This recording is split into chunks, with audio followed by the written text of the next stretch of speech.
I can understand you misunderstand me running down the street, shirt off. This, I can get it. I get it. If you misunderstand what I'm saying right now today, the problem is you, and you don't want to fix it.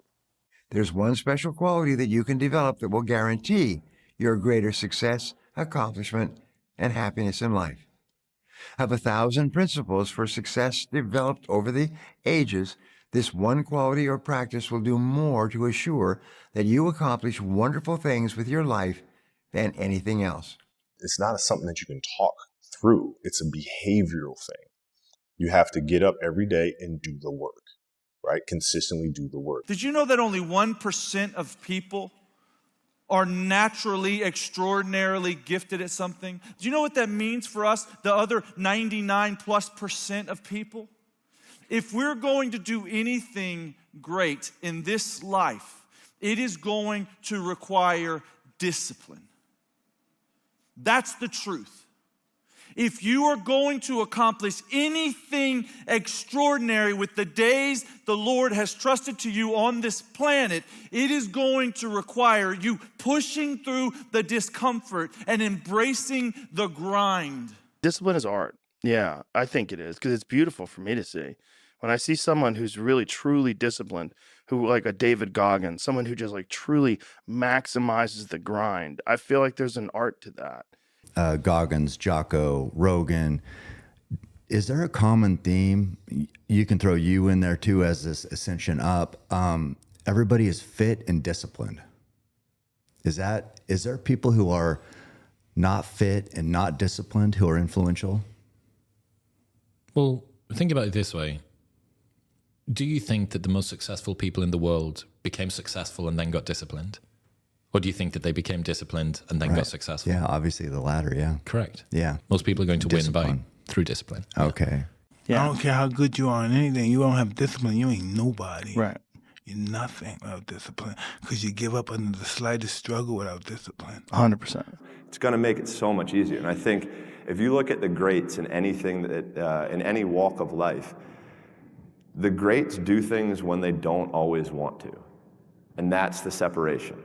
You can see now how important self-discipline is. It's building that baseline that allows you to act in accordance with your long-term goals, no matter how motivated you feel.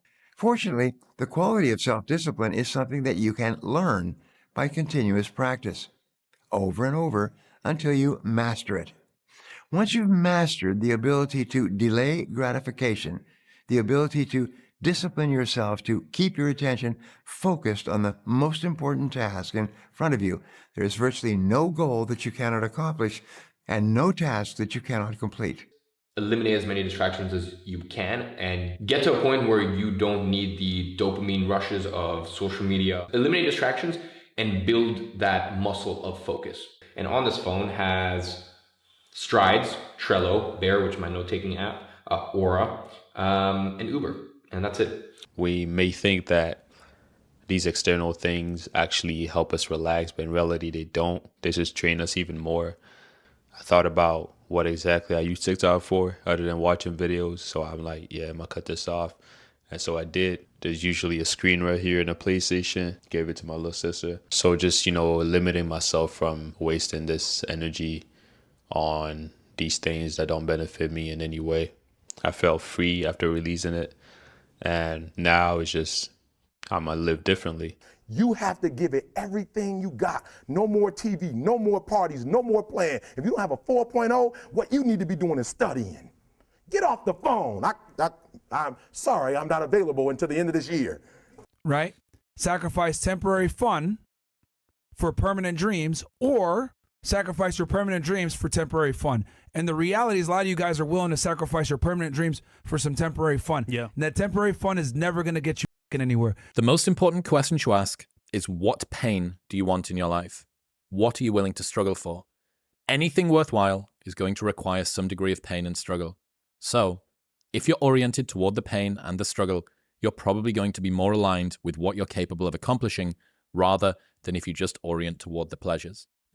So good, because we say find the thing which you enjoy the most, but really what you're finding is what is the pain you're prepared to swallow the most? So the human brain operates by pleasure and pain.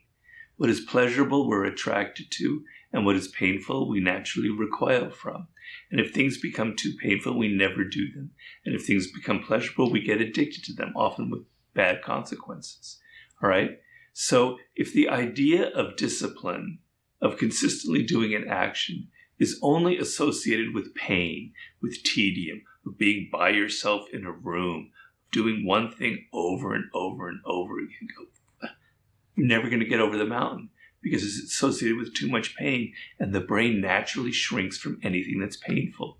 Okay? So there has to be pleasure involved. Discipline has to have an element of pleasure. Consistently doing your work has to have rewards. Reward is the key word here, right? But if you've never experienced a reward from discipline, it's going to be very difficult for you. But you have to know that after the 3 months or the 6 months of sitting in your office and writing every single day over and over and over again, because you're trying to write a book or a novel or whatever, it's boring as hell. But man, I'm going to reach that moment in 3 months and 4 months. There's going to be a reward, and I'm going to feel it, and I'm going to get addicted. I'm going to get hooked to that. And you get hooked to those rewards to the point where other kinds of immediate pleasures don't have the same effect on you. And you want this again and again and again in your life. The highs that come from actually reaching your goals.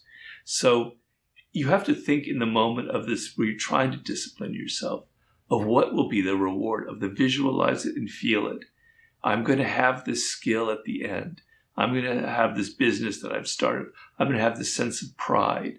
I'm going to have this sense that I got where I wanted to. Okay, number one, specify your damn goals, because how are you going to hit something if you don't know what it is? That isn't going to happen. This means that you sit down with a pad of paper, a pen, and ample time to think. You think through and then make a written list of all the things that you want to accomplish in the next 1, 2, 3, 4, and 5 years. You organize the list into the various areas of your life, your career, your money, your family, your health, and the other parts that are important to you. Interestingly enough, if you can be clear about your goals and write them down, there's nothing that can stop you from achieving them. Okay, so once you get your goal structure set up, you think, okay, if I could have this life, it looks like that might be worth living, despite the fact that it's going to be, anxiety provoking and threatening, and there's going to be some suffering and loss involved and all of that. Obviously, the goal is to have a vision for your life such that all things considered, that justifies your effort. Okay, so then what do? Well, then you turn down to the micro routines. It's like, okay, well, this is what I'm aiming for. How does that instantiate itself day to day, week to week, month to month? And that's where something like a schedule can be unbelievably useful. Google Calendar. It's like, make a damn schedule and stick to it. Okay, so what's the rule with the schedule? It's not a bloody prison.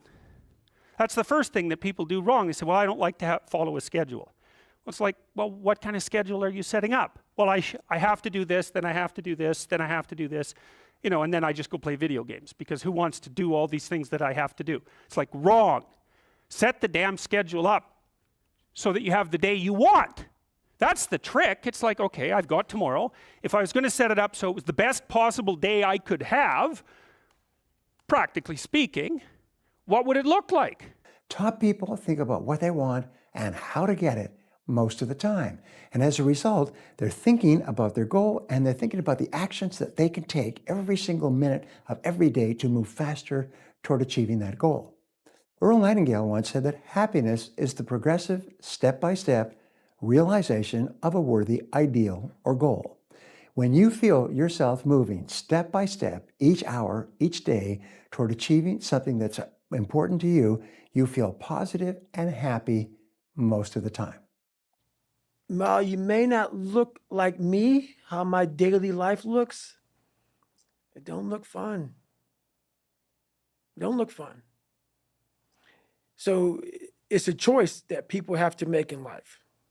But what's so funny about it is even the richest of rich, who have everything, they always ask me this question. I feel like I'm missing something. I don't feel like I'm missing. I don't have what you all have, But you'll never in my life hear me tell you I'm missing something. And everybody is. They're missing this feeling. I found it a long time ago. I found it right there